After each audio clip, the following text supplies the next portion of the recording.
வணக்கம், இது நிலா கிச்சன். இன்றைக்கி நாம் ஒரு இன்ட்ரெஸ்டிங்கான ரெசிபி தான் பார்க்க போகிறோம். முருங்கைக்காய் தொக்கு.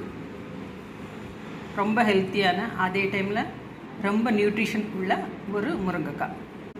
தோசை இட்லியோடு வச்சு சாப்பிட்டுக்கலாம், ரைஸோடு சாப்பிட்டுக்கலாம். இப்போ எப்படி பண்ணலாம் அப்படின்னு சொல்லிட்டு பார்ப்போம். முருங்கைக்காய் சீசன் வந்துட்டு இப்போ எல்லார் வீட்லேயும் நிறைய முருங்கைக்காய் இருக்குது. கடைகள்லையும் ரொம்ப விலை சீப்பாக இருக்குது. இப்போ இதை வச்சு யூஸ்ஃபுல்லாக என்ன பண்ணலாம்? அதுக்கு முன்னாடி எல்லாருமே நம்ம சேனலை சப்ஸ்கிரைப் பண்ணிவிடுங்க, லைக் பண்ணுங்கள், ஷேர் பண்ணுங்கள், கமெண்ட் பண்ணுங்கள்.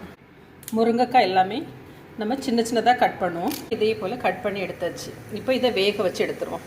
நல்லா வெந்துச்சு. இப்போ உள்ளால் இருக்க பல்பெல்லாம் எடுத்துடலாம். சீடு எல்லாமே எடுத்துருங்க. இதே போல் எல்லாம் ஒரு ஸ்பூனால் எடுத்தோன்னா நீட்டாக வந்துடும். பல்ப்பு வந்து தனியாக எடுத்தாச்சு. இதை வந்து மிக்சி ஜாரில் போட்டு ஒன்று பாதியமாக ஒரு பல்ஸ் மோடில் அரைச்சி எடுத்துருவோம். இந்த அளவுக்கு அரைச்சி எடுத்துருக்க. நைஸாக அரைக்கக்கூடாது. பேன் அடுப்பில் வச்சிடலாம். 2 டேபிள் ஸ்பூன் அளவுக்கு கடுகு நல்லா பொரியிற அளவுக்கும் வறுத்து எடுத்துடலாம்.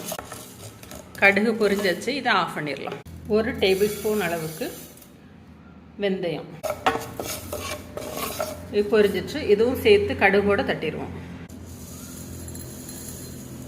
இந்த ரெண்டும் ஒன்றாட்டு பவுடர் பண்ணி எடுத்துருவோம். வெந்தயம் கடுகு ரெண்டும் ஒன்றா சேர்த்து நைஸாக அரைச்சி வச்சாச்சு. பேன் அடுப்பில் வச்சுடுங்க. ஒரு 100 ml வந்து நல்லெண்ணெய் விட்டு 2 டீஸ்பூன் அளவுக்கு கடுகு போட்டாச்சு. கடுகு பொரிஞ்சாச்சு. இப்போ பூண்டு உரிச்சு வச்சுருக்கிற பூண்டு, கருவேப்பிலை நல்லா பொரிஞ்சிச்சு. 1/2 டீஸ்பூன் அளவுக்கு பெருங்காய பொடி,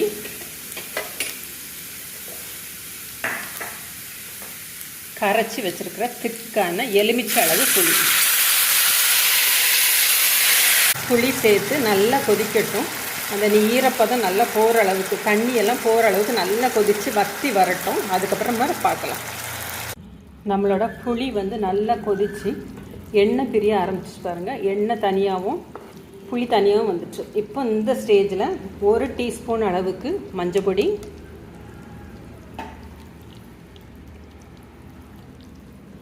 ஒரு 1/2 கப் அளவுக்கு மிளகாய் பொடி,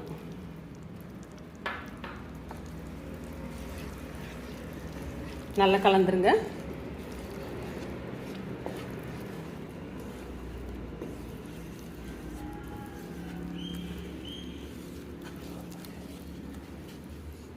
இப்போ நம்ம எடுத்து வச்சிருக்கிற முருங்கை பல்ப்பு, உங்களுக்கு அந்த சீடு வந்து தெரியுதா? இந்த அளவுக்கு அதை அரை போட்டால் போதும். இப்போ இது எல்லாம் சேர்த்து மிக்ஸ் பண்ணி நல்ல தண்ணி வற்றி வரட்டும்.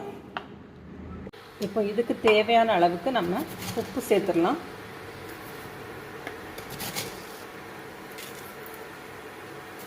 நல்ல தாராளமாக சேருங்க உப்பு. நான் ஒரு 3/4 கப் அளவுக்கு உப்பு சேர்த்துருக்குறேன். நமக்கு முருங்கை பல்ப்பு வந்து 6 கப் அளவுக்கு இருக்குது. நான் 3/4 கப் அளவுக்கு உப்பு சேர்த்துருக்கேன்.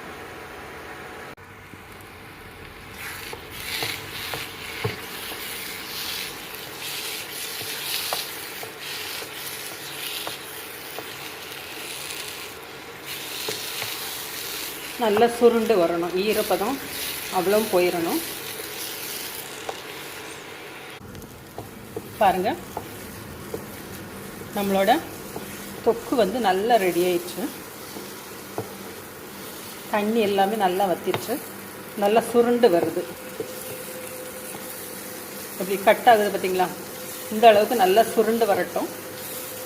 நல்லெண்ணெய் வேணும்னா எண்ணெய் கொஞ்சம் நீங்கள் சேர்த்துக்கலாம். நான் சேர்க்கலை. இப்போ வறுத்து பொடி பண்ண கடுகு, வெந்தயம் 1 டீஸ்பூன் போட்டிருக்கேன். எண்ணெய் ஒரு 1/2 டீஸ்பூன், மொத்தம் 1.5 டீஸ்பூன் தான் நம்ம போட்டிருக்கோம். சாரி, டேபிள் ஸ்பூன் அளவுக்கு போட்டிருக்கேன். இதோட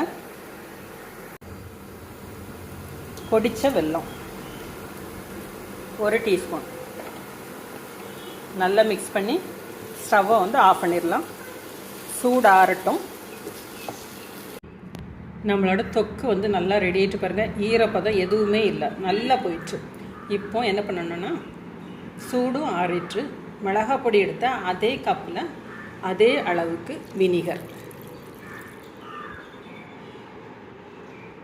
நல்லா கலந்து பாட்டிலில் நம்ம ஸ்டோர் பண்ணி வச்சிட்டோம்னா அடுத்த சீசன் முருங்கைக்காய் சீசன் வரைக்கும் இருக்கும். ரொம்ப டேஸ்டான முருங்கைக்காய் தொக்கு ரெடி ஆயிடுச்சு. இதே போல் நீங்களும் செஞ்சு பார்த்துட்டு எப்படி இருக்குன்னு ஃபீட்பேக் கொடுங்க. தேங்க்யூ.